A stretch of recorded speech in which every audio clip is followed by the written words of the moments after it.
Having established an effective territorial search and rescue organisation, contracting states will need to be able to speedily gather information about an aircraft emergency and process it quickly to ensure that an effective and appropriate search and rescue response can be made. Effective means of transmitting information about potential aircraft incidents must exist within a country, so that rescue coordination centres, known as RCCs, can start appropriate response action as swiftly as possible. RCCs shall immediately evaluate any information they receive to determine the extent of any response. If the information is obtained from sources other than an air traffic service unit, then the RCC shall determine which emergency phase the situation corresponds to, and shall start to apply the applicable procedures. During the uncertainty phase, RCCs shall cooperate with the reporting air traffic service units and any other appropriate services and agencies, in order that incoming reports may be speedily evaluated. If the situation escalates to the alert phase, then the RCC shall immediately alert the search and rescue units and initiate the operational plans. When an aircraft is believed to be in a state of distress, the RCC, in the order given here, will initiate action by appropriate search and rescue units in accordance with the operational plans, ascertain the position of the aircraft, estimate the degree of uncertainty regarding its position, and determine the extent of the search area, notify the aircraft operator and keep him updated of developments, notify adjacent RCCs who may be able to offer assistance or are concerned with the incident, notify the air traffic service unit of the situation if the information has been received from a non-aviation source, request at an early stage vessels, coastal stations or any other assets to maintain a listening watch for any distress transmissions from the aircraft or emergency locator beacons, and keep those services informed of the search and rescue requirements, assist the aircraft in distress as far as possible, from the available information plan the conduct of any search effort and communicate that plan to the search and rescue units, notify the state of registry, notify the appropriate accident investigation departments.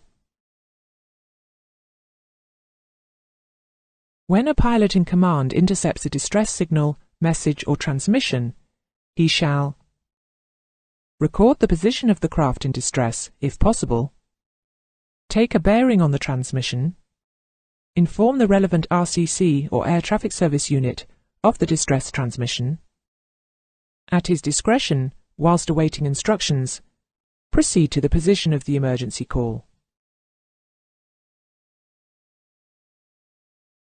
When a pilot in command observes that another aircraft or surface vessel is in distress, he shall, unless he is unable, or given the circumstances it is unreasonable, unsafe, or unnecessary to do so, keep the aircraft in distress in sight until his presence is no longer needed. Take such action as is necessary to determine the position of the aircraft in distress.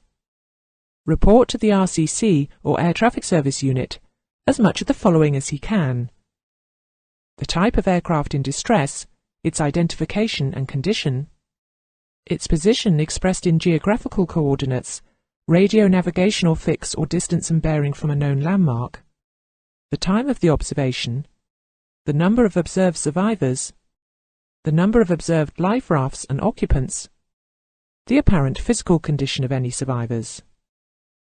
Act as instructed by the RCC or Air Traffic Service Unit. If the first aircraft on the scene of an aeroplane crash is not part of the search and rescue effort, then he shall resume responsibility of on-scene commander of all subsequently arriving aircraft until a dedicated search and rescue aircraft arrives. Should he not be able to communicate with the RCC or ATSU, then he will pass over this responsibility to the first aircraft to arrive that is able to do so. It may be necessary for an on-scene commander to communicate with ground vessels and direct them to the scene of an aircraft in distress. Aircraft should do this by transmitting by any means at their disposal. Maritime frequencies can be used, but if no direct means of communications can be established, visual signals may be used. The following procedures, performed in sequence by an aircraft, mean that the aircraft wishes to direct a surface craft towards an aircraft or a surface craft in distress. Circling the surface craft at least once, then crossing the projected path of the surface craft close ahead and at low altitude, whilst rocking its wings, or opening and closing its throttles, or changing its propeller pitch.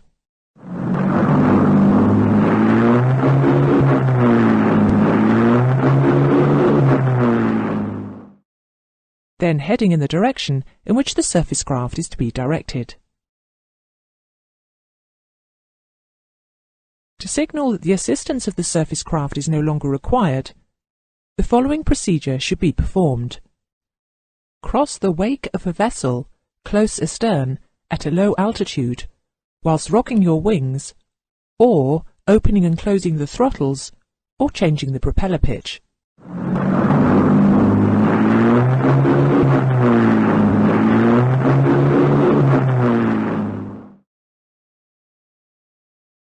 Communications with survivors on the ground is treated in the same way. The on-scene commander must try all means to achieve direct communications. But if this is impossible, then the use of ground-to-air and air-to-ground signals are employed. The internationally agreed search and rescue signals which follow are only used for the specific meanings assigned to them. The instructions they convey should be acted upon when observed. They are as follows. Firstly, ground-to-air signals from survivors to aircraft. We or I require assistance. We or I require medical assistance. No or negative. Yes or affirmative. Proceed in this direction. And ground-to-air signals from search teams to aircraft. The operation is completed. We have found all personnel. We have found only some survivors. We are not able to continue, returning to base.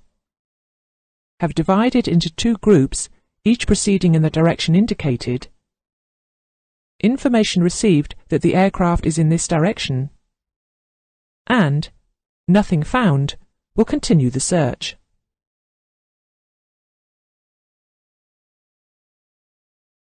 Rocking your wings or switching on and off your landing or navigation lights indicates that ground signals have been understood.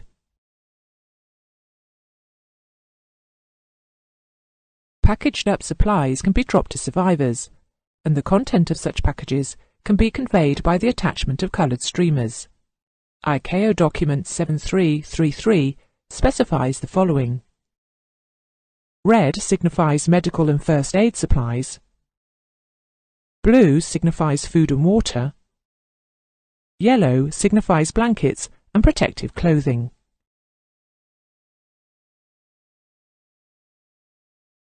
Perhaps the most important role that a non-specialist aircraft may play in the initial stages of an unfolding search and rescue operation is that of relaying communications. Even though a non-specialist aircraft might be equipped only with a VHF radio, it can still relay messages to regional control centres and air traffic service units. The table shown here is a list of the RTF frequencies allocated to emergency and SAR communications. Dedicated SAR aircraft will carry sophisticated communication systems: VLF, MF, HF, VHF, UHF and SATCOM. However, a civil aircraft carrying perhaps HF and VHF is still a useful communications platform and can relay messages via the RCC or Air Traffic Service Unit.